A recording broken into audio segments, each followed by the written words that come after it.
राजकारणामध्ये पडद्यावरती जेवढं दिसतं तेवढंच खरं नसतं. पडद्याच्या मागे सुद्धा अनेक घडामोडी घडत असतात आणि त्यावरनंच खरं तर पटावरची प्यादी हलत असतात. मी तुम्हाला अशीच एक घटना सांगणार आहे आणि त्याचा संबंध आजच्या धनंजय मुंडेंच्या दिल्ली दौऱ्याशी सुद्धा जोडणार आहे. काही दिवसापूर्वी म्हणजे 3 डिसेंबरला भाजपचे आमदार सुरेश धस यांनी अचानक दिल्ली गाठत केंद्रीय गृहमंत्री अमित शहा यांची भेट घेतली.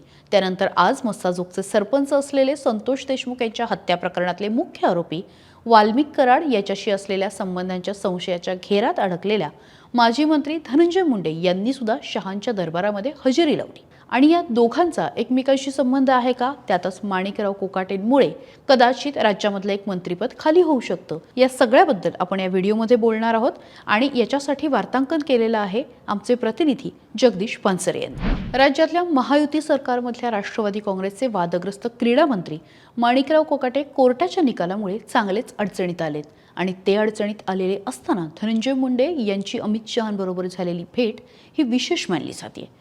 विशेषतः 15 दिवसापूर्वी सुरेश धस यांनी ज्या कारणासाठी दिल्लीला अमित शहा यांची भेट घेतल्याचं सांगितलं जातं तेच परळी वैजनाथ स्थित प्रभू वैद्यनाथ ज्योतिर्लिंग तीर्थस्थळाचा केंद्र सरकारच्या प्रसाद योजनेत समावेश करण्याबाबतची विनंती करण्यासाठी आपण थेट भेट घेतल्याची माहिती धनंजय मुंडे यांनी दिली आहे. आता या योजनेच्या माध्यमातून जर विकास आणि कायापालट झाल्यास परळी शहरासह संपूर्ण बीड जिल्ह्याच्या विकासामध्ये एक मोठा आणि सकारात्मक बदल घडणार आहे. त्याचबरोबर मतदारसंघातल्या एका कारखान्यासंदर्भात चर्चा केली, पूर्वनियोजित वेळ घेतल्याप्रमाणे ही भेट होती असं स्पष्टीकरण मुंडे यांच्या वतीने देण्यात आलंय. भाजपचे आष्टी मतदारसंघाचे आमदार सुरेश धस हे मसाजोगचे सरपंच संतोष देशमुख यांच्या खंडणीतून अपहरण आणि त्यानंतर झालेल्या निर्घृण हत्या प्रकरणात प्रचंड आक्रमक झाले होते. बीडमधली कायदा व सुव्यवस्था, दहशत, गुंडागर्दी या सगळ्या मुद्द्यांवरून धस यांनी धनंजय मुंडेंना राईट हँड असलेला वाल्मिक कराड याला टार्गेट केलं होतं.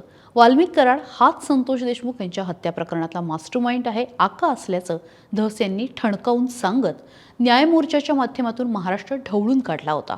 वाल्मिक कराड याच्या भोवतीचा फास आवळतानाच त्याचा आका म्हणून ज्यांच्यावर आरोप होता त्या धनंजय मुंडे यांच्यावरही डीपीडीसीतील भ्रष्टाचार, कृषी खात्यातील यासोबतच यंत्रसामुग्री खरेदीतील घोटाळा असे प्रकरण बाहेर काढत धस यांनी रान पेटवलं होतं. या सगळ्याचा परिणाम धनंजय मुंडे यांना मंत्रिपदाचा राजीनामा द्यावा लागला. राष्ट्रवादी काँग्रेसचे तत्कालीन कृषी मंत्री यांच्या सभागृहात मोबाईलवर रमी खेळण्याचं प्रकरण जेव्हा समोर आलं तेव्हा त्यांचीही मंत्रिमंडळातून हकालपट्टी झाली. तेव्हा धनंजय मुंडे यांच्या मंत्रिमंडळातील वापसीची चर्चाही सुरू झाली. परंतु जेव्हा मुख्यमंत्री देवेंद्र फडणवीस यांनी छगन भुजबळ यांना मंत्री करत धनंजय मुंडे यांना बाहेरच ठेवण्याची खेळी केली होती. आता बोगस कागदपत्रांच्या आधारे घर लाटण्याच्या आरोपामध्ये नाशिक न्यायालयाने सुनावलेल्या शिक्षेमुळे पुन्हा एकदा माणिकराव कोकाटे यांचं मंत्रिपद जाण्याची शक्यता निर्माण झालेली आहे. मंत्रिमंडळात समावेशाची चर्चा आणि शहा भेट कनेक्शन.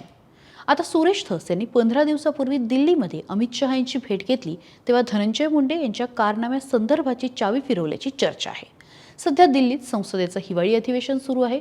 शौर्य पाटील या मराठी विद्यार्थ्याची आत्महत्या झाल्यानंतर त्याच्या कुटुंबाची भेट घेण्यासाठी मराठा आंदोलक मनोज जरांगे पाटील हेही योगायोगाने काल दिल्लीतच होते. मराठा आरक्षणाच्या मागणीसाठी दिल्लीत आंदोलनाचा इशारा देतानाच त्यांनी शौर्य पाटीलच्या आत्महत्येत जबाबदार असणाऱ्या शाळा व तेथील शिक्षकांवरती कारवाईची मागणी करत अमित शहा यांच्यावरती सुद्धा टीका केली होती. याशिवाय धनंजय मुंडे यांनी आपल्या हत्येचा कट रचल्याच्या आरोपावरूनही जरांगे पाटील सातत्याने मुख्यमंत्री देवेंद्र फडणवीस, उपमुख्यमंत्री अजित पवार यांच्यावरती टीका करताना दिसतात.